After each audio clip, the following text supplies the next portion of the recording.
Hey, what's up, everybody? I am WCA3 Chief Meteorologist Kevin Lighty. It is 9:39 p.m. on your Wednesday night, and we just wanted to come on here before some of you get ready to head off to bed and give you a little bit of update on this winter storm, what we're kind of thinking here right now, what we're seeing. A lot of people still have to go into work tomorrow, I've heard, and it could be interesting on your drive home. So let's kind of talk about what's going on. First off, winter storm warnings, and there are blizzard warnings to our north and west. There's been a lot of chatter, as I'm sure you've seen on social media, about, hey, are we talking blizzard criteria here?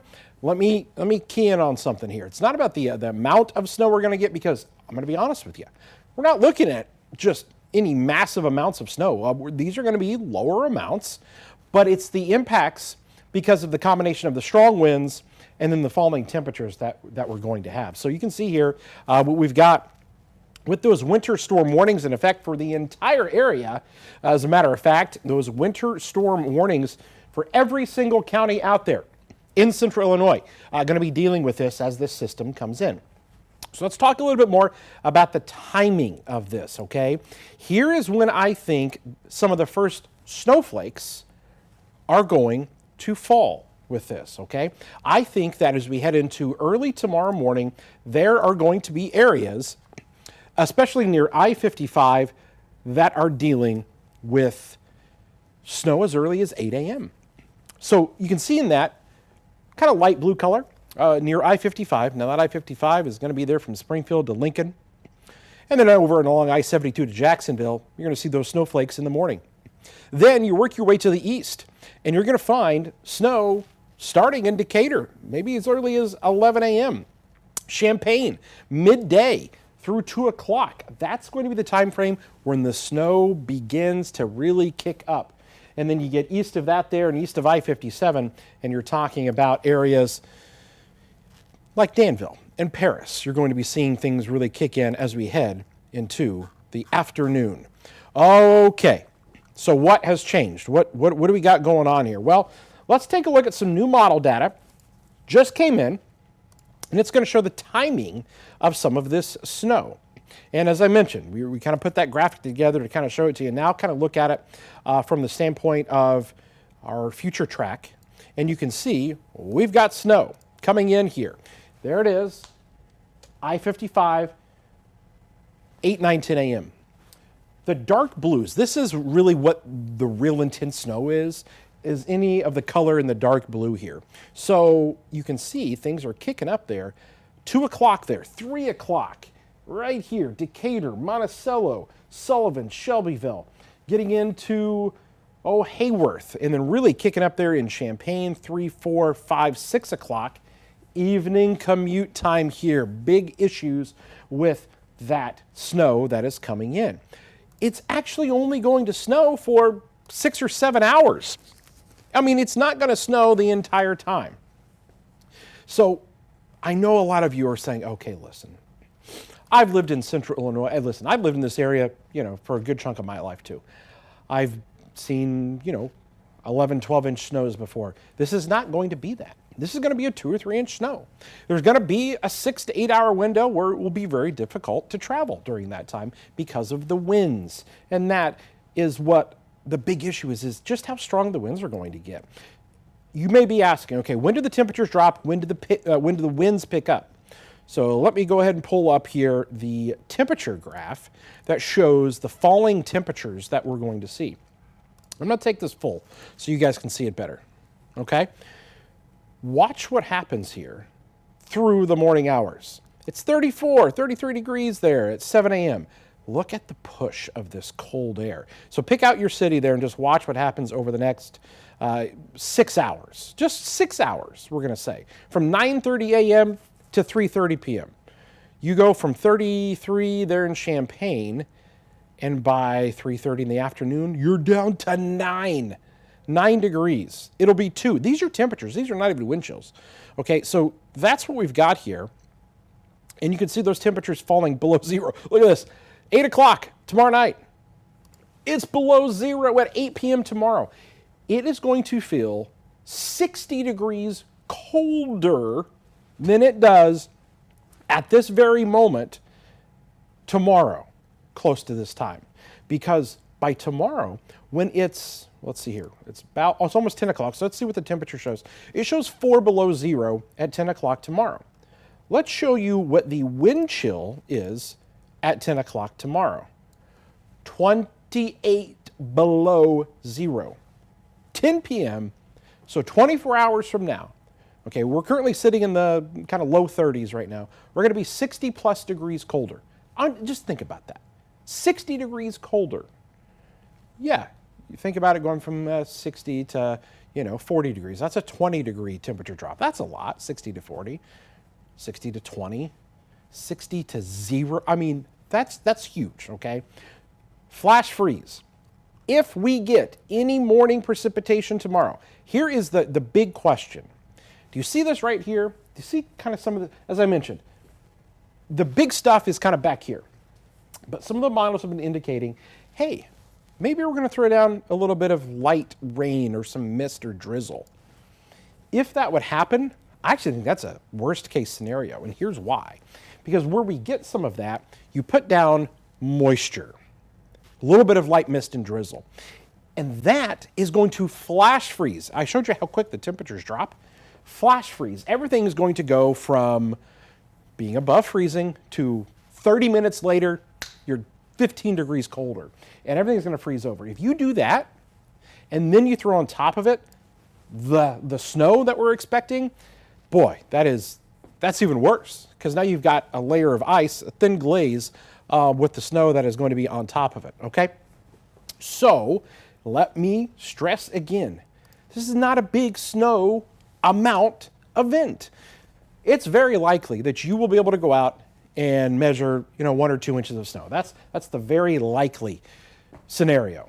I think it's pretty likely too that probably 2 to 3 inches in several spots. Now, you're starting to get a little, I don't know about that when you get between, say, 3 and 4 inches, and it's super unlikely that we're going over 5 inches here. So this is your sweet spot. This is a 1 to 3 inch snowfall event. But that snow is going to be whipped around by 50-mile-an-hour winds. Let's talk about the timing of that here with you as well. This is 11:30 in the morning. Notice the winds, not too bad as that snow begins to pick up. But watch what happens just a few hours later. I'm going to kick that in. 3 p.m. when that snow is coming down. Now our winds are 28 miles an hour as it's snowing. As it continues to snow through the evening hours, now we're upwards of 40 miles an hour, getting close, 35 to 40 miles an hour. Then any snow that did fall is going to be kicked around and blown around. And yeah, it's only a couple of inches, but that stuff's just going to be flying everywhere because it's going to be kind of a light and powdery snow. So that's going to be kind of an issue here as well. As I mentioned before, I still think a couple of 2 or 3 inches, large swath of the area sees that. Maybe some of you get underneath a pocket, maybe you get a little bit more, but it's going to be super difficult to even measure the snow because what falls in Champaign as snow probably is going to get blown to St. Joe or to Danville because the winds are going to be throwing it there. But what I mean by that is, in all honesty, you may try to go out and measure snow in your yard, and there may be a spot in your yard where there's no snow because the winds have kind of blown it and whatnot. So it even becomes kind of difficult to measure, so keep that in mind. As I mentioned with the cold is big time. Your house, think about your house, your faucets there. You're going to want those to drip, starting even tomorrow night. And we're going below zero tomorrow night. So you want to protect the pipes. Allow the faucets to drip slowly, open the cabinet doors. Don't forget to do this. And in the devastating event, if you've ever had your pipes burst before, knock on wood, hasn't happened to me yet, but I hope it never does. You need to know where your main water supply is and shut that puppy off. So that's kind of the general gist of it. Here's kind of my list of what we're really dealing with here. The issues we face with this storm, and here it is. Snow during the evening commute, and it could be heavy, and that's why it's the timing. If this snow fell at 3 o'clock in the morning, maybe you don't have as many even issues. There's a lot of people that are going to be out on the roads. So it actually enhances kind of the concern. It's because it's happening as people are driving home the busiest part of the day, morning commute, evening commute, and people are going to be heading home in that. The flash freeze component of this, where temperatures drop nearly 30 Actually, they're going to drop where it feels 60 degrees colder, but we go down to 30 below zero with the wind chill tomorrow night. Salt. Those of you that are snowplow drivers, first off, thanks for what all that you guys do out there as snowplow drivers. I know a lot of you out there that do that for a living or do that for the state or do that, for the county or city or whatnot. Appreciate what you guys do. But you guys are going to have your hands full here with this system because that salt becomes ineffective at the low temperatures. I've talked to a lot of people that say that. They say that at 15 degrees or maybe becomes ineffective or not as effective, maybe is the key word there. And so it's kind of useless to use. It's a waste to try to use it. So that's a problem. And the wind, if they do treat, is going to blow maybe some of the salt off or even if we get some light precipitation, you could have that be washed away as well. As I mentioned before, difficult to measure the snow with the drifts and whatnot. And how about this? We don't go above freezing until Wednesday. Wednesday, we're going to keep temperatures below 32 degrees for nearly a week starting tomorrow. Okay, so there is a lot there with the system. And I know so many of you, and I get it. I drive a big car too, and I think that I'm good and whatnot. And I know we've all lived through several winter events in Central Illinois. And some of you are more confident than others in your, ability to drive in this and whatnot. But I just urge you to use caution out there. If you do have to drive, go slow. Allow the extra time. Let people know where you're going as well. Some of you can't avoid not being out in it. And I get it. I have to come into work. And I get there's certain jobs and essential workers and jobs where you're going to be out there and no matter what. Just be careful. If you don't have to be out, man, just don't. Especially during the times where that snow is coming down. So if you have something you've got to do, I'll just tell you this. I'm going to pull this graphic up again. I would not be out on the roads starting in this general time frame. So Champaign, by 11 a.m., I hope you got most of your stuff done. Now maybe that snow doesn't start until noon, because there's a window there, I'm saying from 11 a.m. to 2 p.m. If you're out here towards Springfield, maybe a little bit earlier, try to get your stuff done. And then as you work your way to the east, kind of the same thing. During that time frame, the worst of this is going to fall from, I'll just say, across the area. Again, we cover 25 plus counties. From, let's say, 9 a.m. to 9 p.m., so a 12-hour window. If there's a 12-hour window where maybe you could just stay home, 9 a.m. to 9 p.m. tomorrow is going to be your best bet there. I know that there's a lot of you that are on here. I'm looking at your comments. I'm going to maybe try to answer a couple of questions on this. There's a ton of you over here.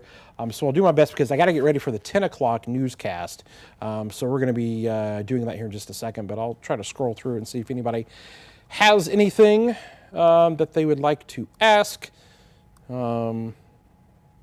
Thanks for everybody here for tuning in. Appreciate everybody that jumped on. Again, 2 or 3 inches of snow. It's not the biggest snow that you're ever going to see in your lifetime, but that combined with the winds will just make it bad, for that period of time. And even on Friday, as that wind kind of blows it around a little bit. But the worst time will be as the snow is falling, as the winds pick up, and as the temperatures kind of drop off. So that's what we're concerned about as that system moves in. All right, we got Jimmy over here in Tilton, and Jared says he works in this, he can't stay home. Yeah, I hear you. Salt won't work. No, Ashley, salt won't work when it's this cold. You are welcome, Jennifer. What's the reason for higher snow totals further north? The reason is the low is actually strengthening as it gets up here, and I actually think that there may be some enhancement because this area of low pressure it's coming through is actually getting stronger as it kind of departs to the east, and so I think there is maybe that that possibility for that to be the case. Hey Kevin, your son is all right. Thank you, Jacob. Appreciate it. How bad is Danville, Illinois going to get? Kind of the same thing. Everybody gets the same thing out of this, and to be honest with you, you're going to get the wind, you're going to get the cold, you're going to get the snow. I don't care where you are, you're going to get it. It's just a matter of, okay, do you get 1 inch? Do you get 2 inches? Do you get 3 inches? Do you get 4? Does it matter? Nah, not really, to be honest. So the road's going to be bad into the weekend. The problem with the roads going into the weekend is since the salt is ineffective, it makes it difficult for the snowplow drivers. The roads are just going to be snow-packed, especially the secondary roads. Main roads probably actually turn out to be okay, I hope. But the secondary roads, that could be a prolonged issue, especially country roads and whatnot. Saturday morning, traveling south. The more south you go, I think the better off you are. Marcia, you're welcome. Wind direction is going to be out of the north and west. Actually, it's going to kind of shift because it's an area of low pressure. That kind of comes, but the predominant wind will be out of the northwest here as it kind of comes through. North and west, there's your winds. Amy,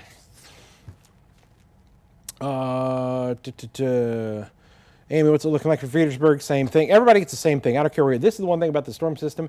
No matter where you are, you're all pretty much going to have the same impacts here from this. How salt doesn't work below certain temperatures. I actually had an IDOT worker explain that to me. It only works. It works good at certain temperatures, and the lower it goes, and that's the thing. It actually does continue to work at those temperatures, but not very well. And that's just kind of how it is. It's just it's unable to work when it's that cold out. Sandy, appreciate you. All right, got to drive to Canton. Time frame: the snow falling in Hayworth, midday. Stay warm, stay safe. Diane, thank you. Yes, yes, yes. Okay, guys, I know there's a ton of questions that are literally still rolling in on this here, and I appreciate everybody that jumped on. I got a newscast in 4.5 minutes, probably less than that. So I'm going to have to jump off here, but tune into the 10 o'clock newscast. We'll go into more detail of this on the newscast here in just a little bit and have more. And we're going to be back on tomorrow as well. Our whole team is going to be out here. And we're going to be out doing coverage. We're going to be online. We're going to be on our app. We're going to be on the newscast there. And we'll let you guys know what to expect with all that. So for now, I'm going to have to sign off here. Get ready for the newscast. I hope to catch you guys on there. Download our weather and news app if you have not done so already. And thanks for tuning in. We'll see you guys soon.